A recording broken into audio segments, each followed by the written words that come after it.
Good morning. I'm Sam Mercado, Marion County Commissioner. I want to welcome you to one of the final Eclipse gatherings and conversations we're going to be having here in Marion County. Before we go any further, we've given it a lot of thought. This group that I'll be introducing has worked real hard. We believe we've covered what we can consider as being serious threats, and my thought, almost a prayer now, is that we're really just flexible. We can prioritize those things that really matter and respond to them. And it's just about showtime. So first let me introduce Oregon State Police Lieutenant Bob Charpentier. Hope I got that right. Sean Baird from Woodburn Ambulance. Ed Flick, our emergency management executive. What's it, manager, excuse me. I always have trouble with that. Here in Marion County. Grady. I'm going to do that wrong after all this time. Brady, excuse me, from the Forest Service, and Eric Ladd, a deputy with the Marion County Sheriff's Department. So, Ed, I'll turn it over to you. This microphone will be available, and would like anybody that has a question to use it. Jolene will make that available to you. So, let's see where we go. Ed? Thanks, Commissioner. As Commissioner Brentano mentioned, the county's been really focused on Eclipse planning for, in some cases, almost a year. And I think the thing to celebrate right now is through really effective multi-agency coordination. I'm feeling pretty comfortable that what we can do to prepare, we have done. And we really just hope that both the residents and visitors to Marion County can have a great time with this historic event. I'm going to walk through some of the things the county's been working on, and it touches on law enforcement, it touches on medical, it touches on our relationship with the Forest Service. And so as I'm going, we'll have folks add their piece. We'll then go on and give everybody the opportunity to elaborate.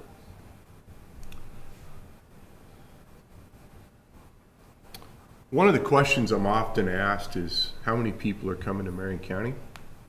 And the answer is, I have no idea. The estimates are from 100,000 to 500,000, but the number is going to be influenced by so many different variables: the weather at the coast, the impact of the Whitewater fire, and the weather here in the valley is significant factors. More important to me, though, is a number of questions. First of all, when are they coming? This slide is actually a product of the multi-agency coordination group in the central part of the state, who have gone through their tourism authority to ask, when are people going to come to Central Oregon? And since so many of those people are coming through Marion County to get there, it's useful for us to understand. As you can see from the slide, the distribution of people arriving in Central Oregon is really spread evenly Thursday, Friday, Saturday, and Sunday. So for us, the Eclipse period really is going to begin in earnest on Thursday. We also wanted to know when people may be leaving. This slide indicates that folks plan on leaving Central Oregon on Monday and Tuesday. So for us, our planning will go through the period ending at 9 p.m. on Tuesday. Another really important question that we've been working to answer is, where are people going to go in the county? That's really important, particularly for our 911 dispatchers. So when a call for assistance comes from a place that's not normally a place where people are, the dispatcher can give the proper instruction to Sean's folks and get them to the place they need to be. So we've been working with Travel Salem and a number of partners to identify the formal and informal gatherings. And as you can see, there's a concentration in Salem, but they really spread across the entire county. When we started thinking about what the impacts would be, the most obvious one, and the one that's been talked about a lot, is the traffic. And ODOT used this phrase the other day, record-setting traffic, a record-setting traffic day. We've also been looking at how our cellular infrastructure could be affected, and simply put, we don't think cell phones are going to be reliable. They won't be offline entirely, but may not be as reliable as they are normally. And so communication is going to be a challenge. We've been working with our colleagues at the Oregon Department of Energy and the wholesale and retail fuel providers here in the county to understand the availability of fuel, because one of the facts is that most fuel comes into the county on a daily basis and is used in a day or two. And if those trucks can't reach the county, we could see fuel shortages. The wholesalers and retailers have been very proactive, though, and our institutions have been proactive in having plans to get fuel on hand in preparation for the event. Also, talking to our partners in the retail food business, busy shopping days. You may be disappointed if you decide to buy your barbecue supplies on Sunday. Healthcare is a more serious impact. Every day, our healthcare systems are operating at near max capacity. There's been a lot of work in the health sector to look forward to this event, and I think of all the sectors, I think health has done the most to think about what they can do to have adequate capacity to take care of both the residents and the visitors. And those are some really remarkable stories, and I've seen those covered in the press. All of our hospitals are actively working on that, as are our emergency medical systems that Sean will talk about. To dispel some rumors, though, we don't think the electrical grid will be impacted. It's very stable. We don't have a lot of solar, and there's no expectation that electricity will be impacted. However, we have been in close coordination with all of the electric utilities that serve the county, and they'll be working with us during the eclipse period in case they do need to get critical maintenance workers to a critical facility. We're going to be in a position to help them gain access to their facilities to keep the net operating.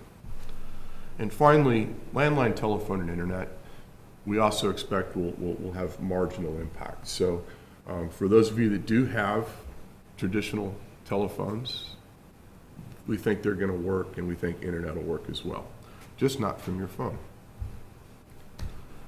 When we started looking at this quite a while ago, we started thinking about the possibility of wildland fire. And I'm told by our colleagues at the Oregon Department of Forestry that fire season peaks on 18 August.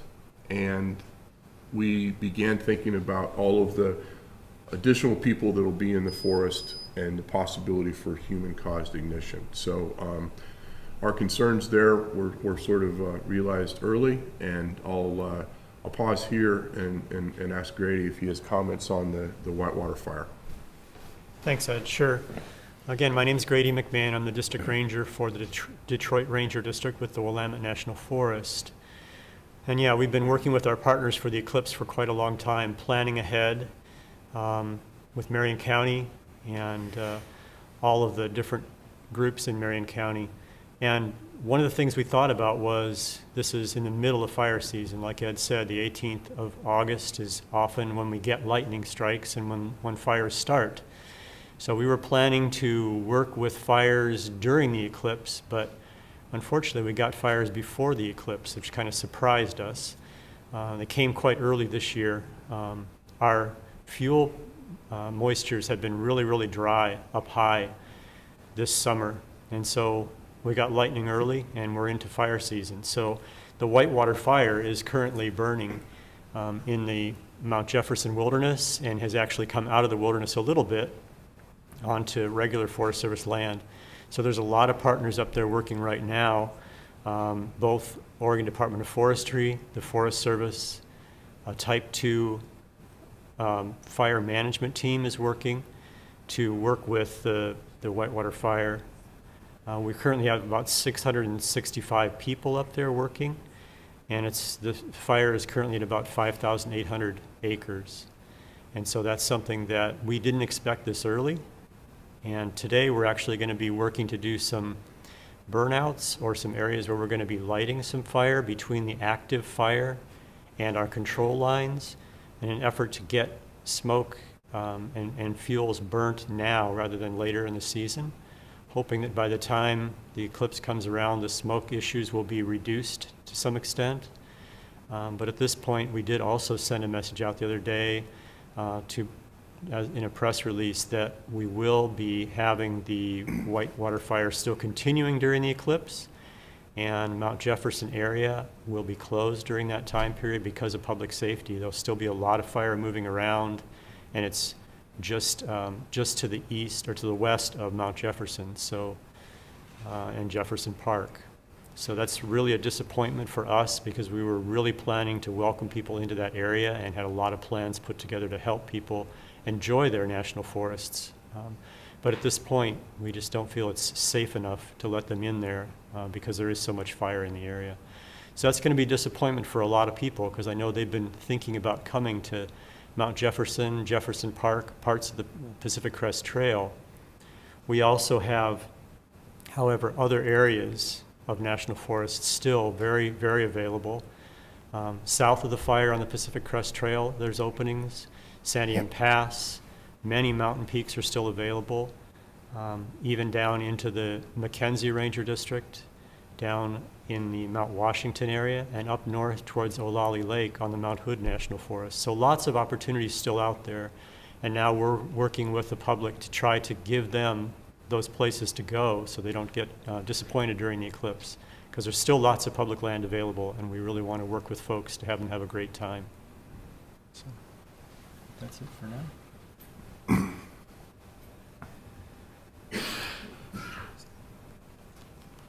I just thought I'd talk just briefly about some of the assumptions we've been making for our own planning. And this is important if we don't have a particular fact, but we need to continue to move ahead. One of the things we recognized early on is that there would be very little mutual aid available. Each of the fire districts and ambulance service areas are going to be very occupied with their own jurisdictions, and that means that help that would ordinarily be very readily available may not be as available. I've talked about the food and fuel. One of the things in particular that's unique about this for us is the number of international visitors. So we've been working to make sure that both we're reaching all of our potential audiences, both in our preparedness messaging and also in the event of emergency messaging, that we can get information to the people that are here. And I'm really excited. We've got some good Spanish language preparedness messaging out, and we're going to have the ability to communicate emergency messages in Spanish and other languages during the event. The main thing, and we'll be talking about this a little more, is just a limited ability to move traffic. And so I think it's just pragmatic to expect there's going to be delays. One other thing is the public agencies that are going to be working on this problem are impacted. Their employees' ability to get to work is going to be made difficult. Talked about cell phone, and also, like I mentioned, we're not just thinking about the 21st. We're thinking about as people are done with the eclipse when they're going to leave, and the possibility that traffic and search and rescue requirements may be higher actually after the eclipse. This slide, emergency support function, I apologize for the acronym. Basically, this is just summarizing some of the issues specifically by sector, and this is an opportunity from the group if people would like to comment on any of these. Do you want to talk traffic briefly? Sure. And I've been asked if we could move the microphones down here for this portion.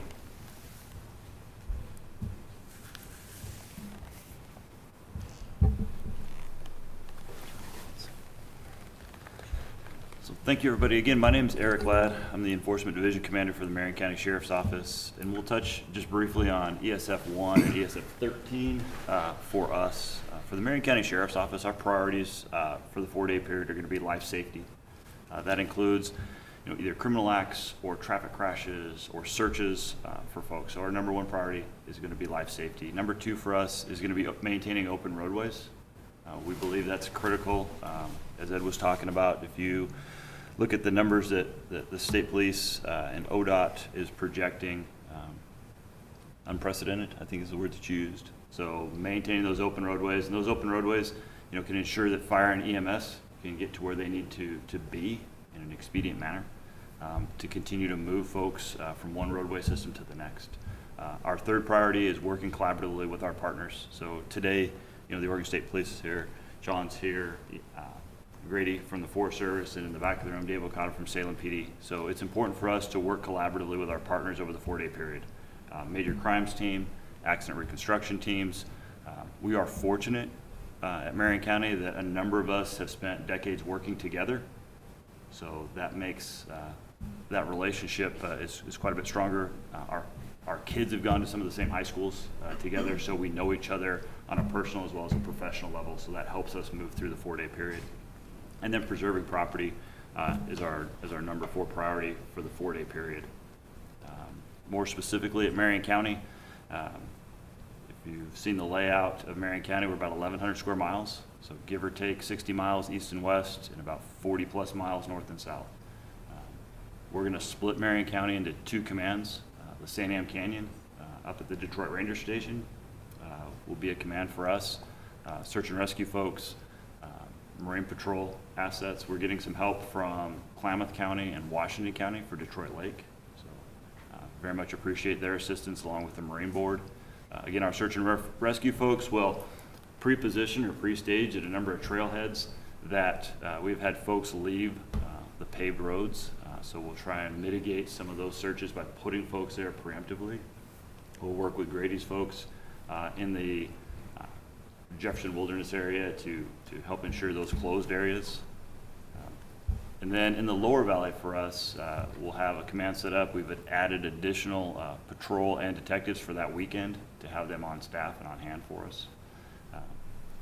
And then on the traffic, I just want to have sort of one segue for folks. If you could message us and help us message, understanding that Marion County is a farming community. So at the north and the south end of Marion County, visitors coming should expect to see tractors and combines, right? Irrigation pipe. If you've grown up around here, those things are normal. You've seen them in the summertime, but we're going to have visitors that may not be prepared to see that. So our roads in the north and the south end of the county tend to be market roads. They were not designed as byways. So for folks coming in, maintain speeds and be aware of those. Sort of a segue for me would be to Lieutenant Charpentier for the Oregon State Police to talk about state highways.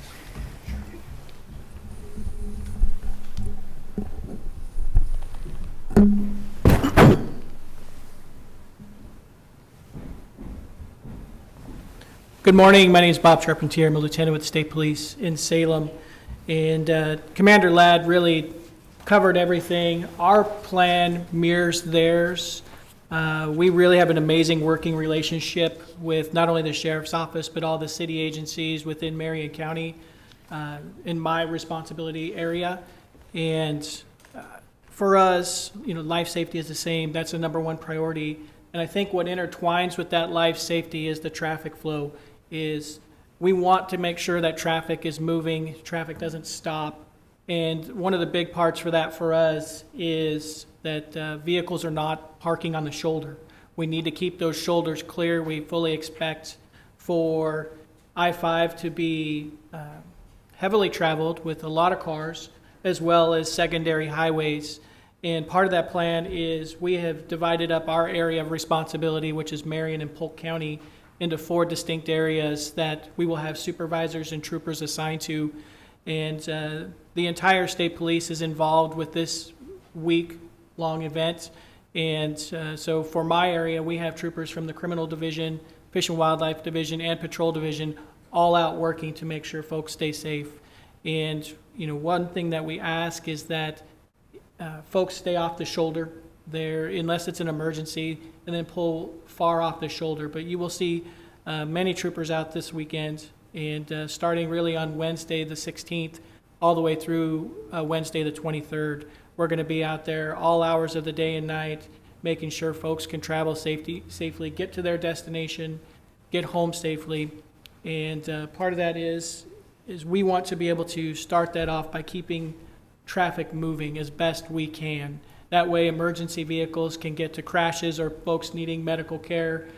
We will have a Fish and Wildlife airplane in the air that is not going to be just a state police resource. This is going to be county-wide resource that's going to be up, that's going to predict areas that are going to get heavily congested. They may spot fires in areas that didn't have fires, but that plane is going to be able to see a whole lot of stuff that would normally take multiple, not only just multiple troopers, but multiple agencies to find. But if we can stay ahead of that, then we predict that we can keep folks safer and keep that traffic moving better.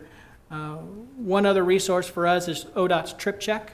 We work really closely with ODOT as well, and we would encourage folks to check Trip Check probably more than hourly to see what traffic's doing and what highways are congested and what highways are not. I think really to close, we would just ask people to be patient and recognize that everybody's trying to get somewhere, and just to be patient and be considerate and think about, if we need to get a fire truck or an ambulance or a tow truck to clear an event, we just ask that, keep that in mind when you move to the shoulder or you're parking somewhere, is could an emergency vehicle get through there? Because we have to be able to get to people to help them. That's critical during this time. And my closing remark would be that it should be comforting for folks to know that state, city, and county agencies have just really all come together, and what's ours is theirs, what's theirs is ours. If the sheriff's office has an event in their area of responsibility, you may see state troopers responding to what would normally be a sheriff's office call for service. We're just going to reciprocate services and really come together and make sure this event is as safe as possible. Thank you. Thanks. Sean, would you like to comment on EMS? Yeah, my name is Sean Baird. I'm with Woodburn Ambulance Service, and I also serve as the chair of the Marion County Ambulance Service Advisory Committee, which coordinates the efforts of all the different ambulance services that provide coverage to the county. There are about 11 different agencies involved in providing EMS, as well as a number of fire departments that provide first response. We've been meeting for months now on this issue, and I think that the big questions that we have been trying to tackle are, of course, the traffic, increased population, because we can actually fairly accurately predict the number of 911 calls correlates to how many people, one call per 1,000 per year, and if we get 500,000 or 1 million visitors, we can sort of extrapolate out the normal volume. Now, we also have to take into account we don't know what the weather will be, and heat-related emergencies could contribute a lot, traffic incidents, as well as people just undertaking riskier activity outdoors. So we've been working very hard to do that. We've deployed across the county about a 40% increase in the number of ambulances that will be available, trying to estimate that based on population. There will be additional units in every sizable incorporated area within the county, so they'll be widely dispersed. And then we have, along with the county, help contracted for a couple of outside units to come in specifically to be deployed up the Santiam Canyon and over in the Silver Falls State Park area, anticipating a large number of visitors being out and active in those areas. And that's kind of where we are. Yeah, thanks. I'll just talk about a couple of specific things that are actually, frankly, pretty neat we've been able to get done. Preparing for the event, I mentioned a lot of these, knowing where people are going to go, establishing a common picture so we can have all this great coordination, communication between agencies key. We've been thinking a lot about the resiliency of our public safety communications and really trying to get the word out. And we just can't get the word out enough, and certainly appreciate you attending here to help people begin to think about preparedness if they haven't already. We're also thinking about the black swans. Should something bad happen, how would we respond to something like a mass casualty event or an escalating fire? I'll just get through some of these a little more quickly. During the event itself, all of us are going to be working together, and the county has an emergency operations center that will be activated. and making sure that what we know about the environment is shared with everybody that needs to know, and making sure that all the agencies have a place that we can all come together to plan.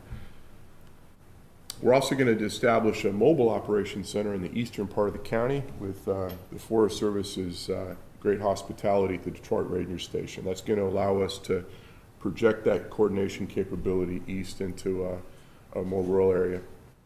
And then the ambulances that Sean mentioned. I'll make a point here that we're able to do this now because we worked on being able to do this for Cascadia Rising, the big exercise last June. Preparedness is not something you get and keep, you have to maintain. And so we're here because we've been doing this and practicing.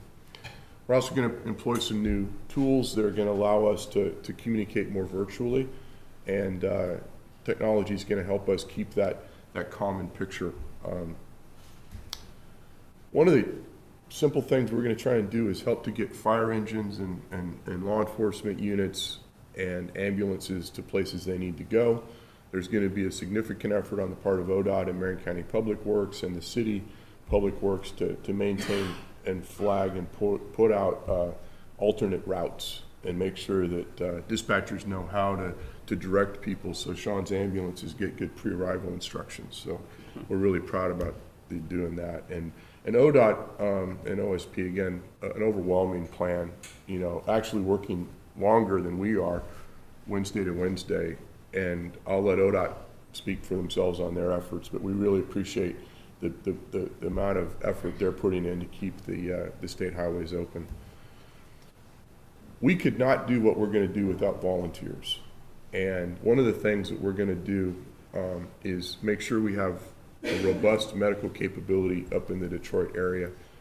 And we do that with a volunteer staff. And so we have an element that we use for this purpose at most of our large events in the county, Oktoberfest and things like that. This station is going to be set up on Grady's campus, and it's going to be able to make sure that people have medical care that they need, particularly mindful that Highway 22 may be impacted despite everybody's best efforts. The county commissioners also wanted to make sure that we had ambulance resources, and so we brought in contract ambulances to augment the already sizable work that the agencies are doing, and so we make sure that we have the number of ambulances that we need in the county. The Oregon National Guard, as you know, is going to have a limited activation, and those folks are going to be available to us on a contingency basis, and we appreciate the contribution of the Oregon Military Department to help us really in the event of a most dangerous situation with evacuation. Part of what we're doing is public information. The picture there is something I'm proud of. We worked with the city and the hospital and some other partners to establish a joint information center last year during Cascadia Rising. Our partners at CCTV are going to host us again in the event we need to establish a joint information center. We'll be operating in the joint information system, we are already, but that JIC will be established as necessary. The commissioners are also helping a nonprofit community radio station in the Canyon to increase their signal strength from Staten to Detroit so we can get emergency messages to traveling motorists on Highway 22, particularly given that we think cell phones are going to be problematic. That's going to be a critical element of helping the motoring public be informed. We mentioned Trip Check. The Metcom 911 alert system serves the area of the county outside of Salem, and Salem has a Salem Alerts. So I'd point out the public can register for those services, and we'll use those to provide emergency information. And we're going to be distributing an emergency Eclipse information guide that has a lot of really great information, particularly for people that are visiting here, on where to find medical services and other things. This has been the list of things that we've been tracking on, getting our radios up, and most of the things I've talked about. The good news is that these things are all very well in hand, and I'm feeling pretty good with our level of preparedness. The one in red there is just continuing to be prepared for wildland fire, and we work on that every day. It's sort of come to the fore, but it's something that we're very mindful of. So, consideration for community leaders. The staff that you may hope to have on Monday may not be able to arrive. I'd really encourage businesses and organizations to think about how do they set up phone trees to keep their staff informed. For businesses that rely on getting to clients' homes, that may become very problematic. And so I know many of the home health agencies, for example, in Marion County, have already made accommodating plans to deal with that possibility. And finally, viewer safety. You know, at the end of the day, this is a great and fun event. We hope people enjoy the event safely and have the appropriate eye protection to do that. So towards that end, that there's just the best possible and safe experience for this. I'm really excited with the team that we've built the event, and I'd ask for your questions. Yes. So one of the things I wondered about, and ODOT's not here to answer it, this is really an ODOT question, but even in Marion County, we do so much road repair in the evenings. Is any of that going to be held back, or are they going to continue construction as usual? ODOT is suspending maintenance and construction activities during the period of the eclipse, and you'd have to ask ODOT on those specific dates, but they have suspended all of those activities. In fact, the crews that are going to be circulating, and we understand there may be up to 20 of those two-person crews in operating in the Region 2 area, are folks that would otherwise be doing that construction.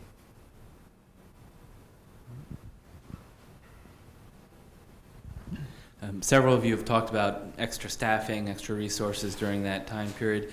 I wonder if you could address the financial impact to your agencies. Obviously, you had some time in advance to plan for this, but how are you observing the impact of all these extra costs?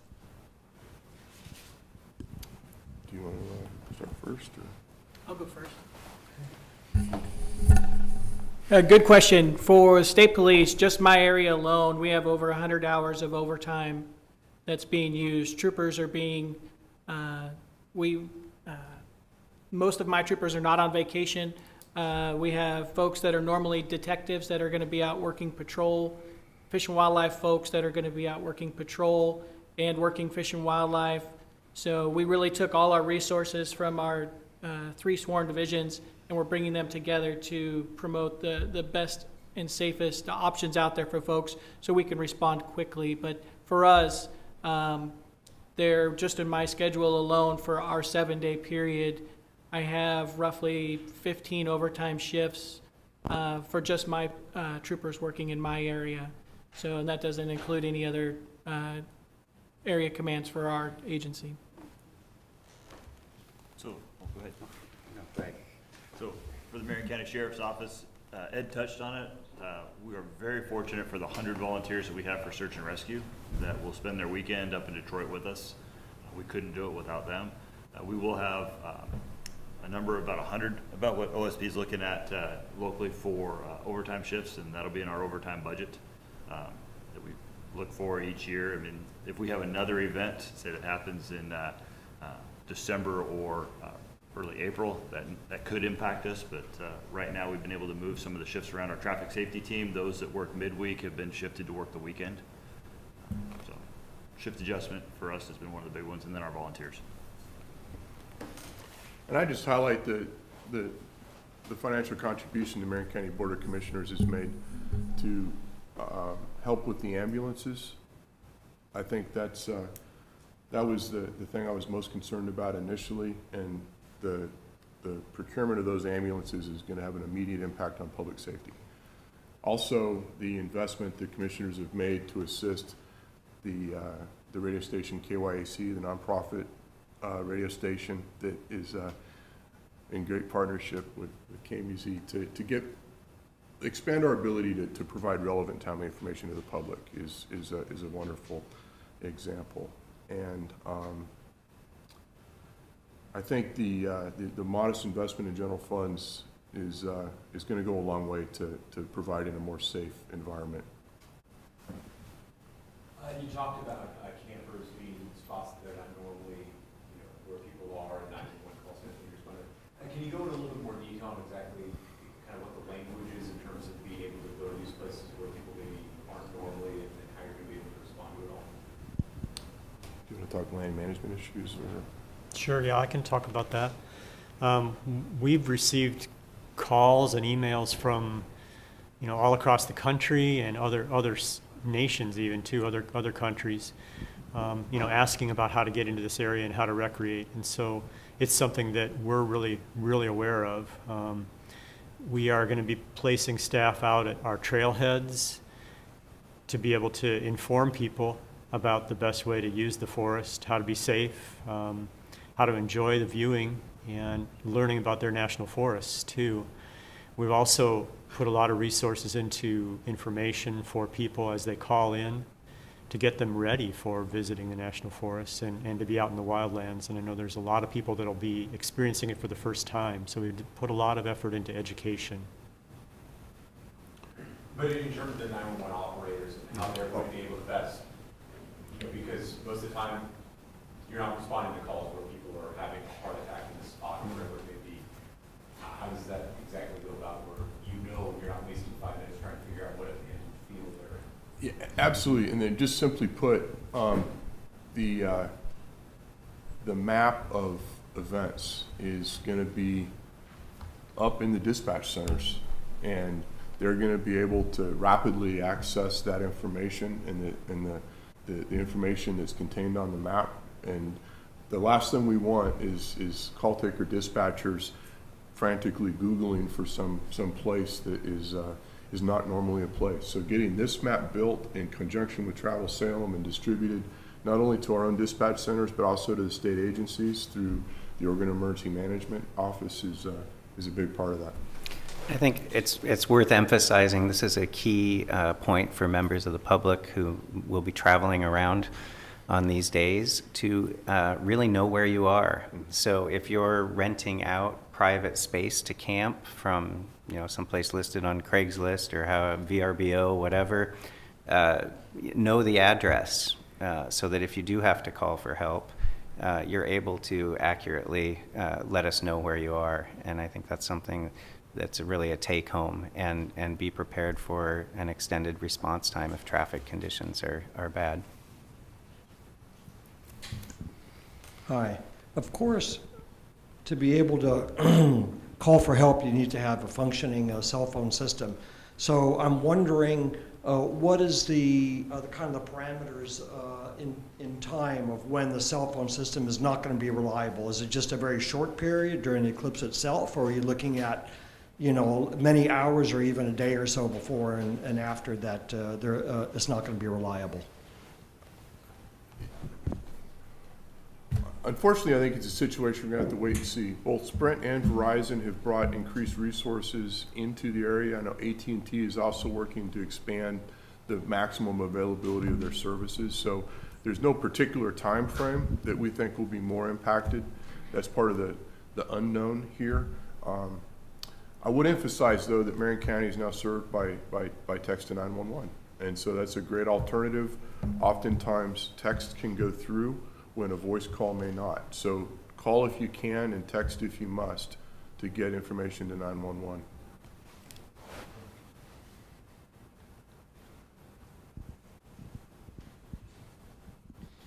Ed, you mentioned something like at the end of the day, this is a fun event. I'm wondering, are you guys going to have the chance to walk outside and look up at the sky during the eclipse?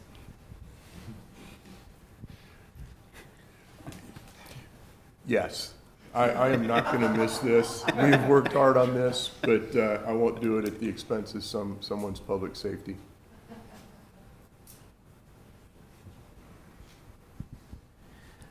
This is something I hadn't thought about until a reader of our paper brought it up, because we talk a lot about what's happening on the surface, but with all these extra visitors, what about extra wastewater and stormwater? Are there any plans have been done to that? Is that something you guys can address?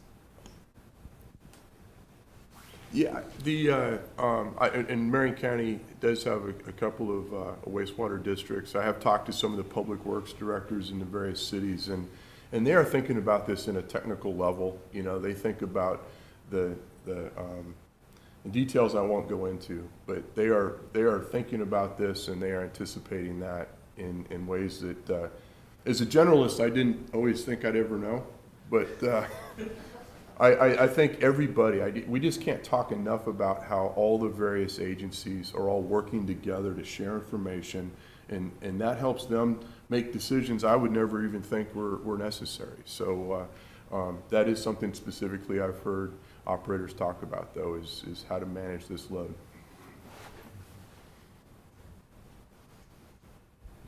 Can you talk a bit more about the foreign language services that you mentioned? I work in Woodburn, where it's a largely Spanish-speaking population.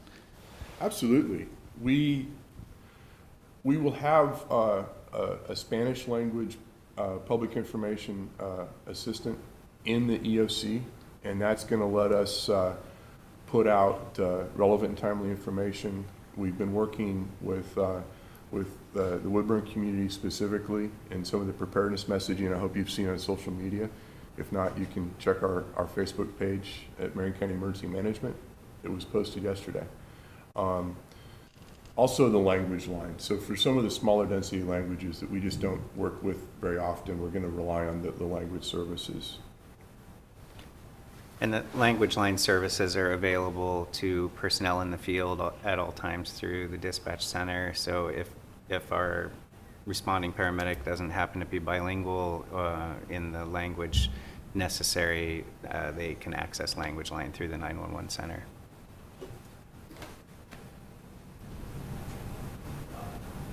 In terms of the language line, are there going to be more staff for this week? Or just going to give you an idea about how this changes? I imagine that service is available at all times, but maybe it's just kind of more robust.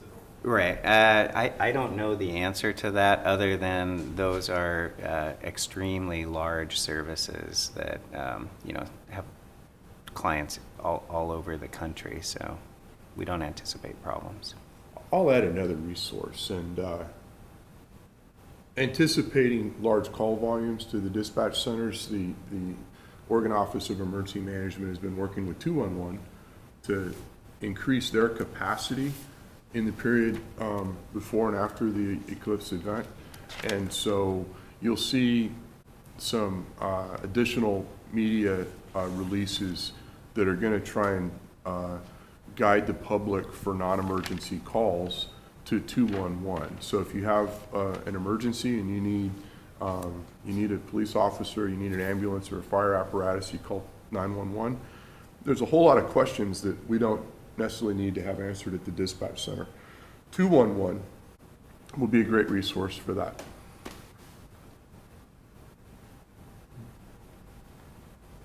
Yes, ma'am. I got here a little late, but did you already address the lack of public toilets in the Upper Canyon? I live in Gates, and there's not one public toilet in that whole, there's not any for miles. So a lot of the locals are anticipating people using the side of the road as a public toilet. I think that I have a concern generally from a public health perspective that there's more events than there are facilities. And that's been something that has been a problem that has really been left to individual event operators in their jurisdictions. I think that the Fusion 21 events that are being going on in the canyon, this at the end of the day is also a very important economic activity for our community. So I think there's going to be a balance between that. And I'd ask the public to just exercise good hospitality. You know, one of the great things that we have in our community is that sense of community. And I hope that people are going to be accommodating and kind to visitors. I think that there's a lot at stake with our region looking ahead. People are going to remember how we handled this event. So I'd hope that civility and generosity prevail. And also for the Upper Canyon, the Forest Service, I know we're bringing in a couple of extra staff to help out at our office at the front desk, and actually we'll have a table outside too, because we're expecting quite a crowd there. And we are a rest stop. People do come and use our bathrooms there, and so I know we'll be very busy. But we've also been working jointly with the city of Detroit to figure out how to work best together.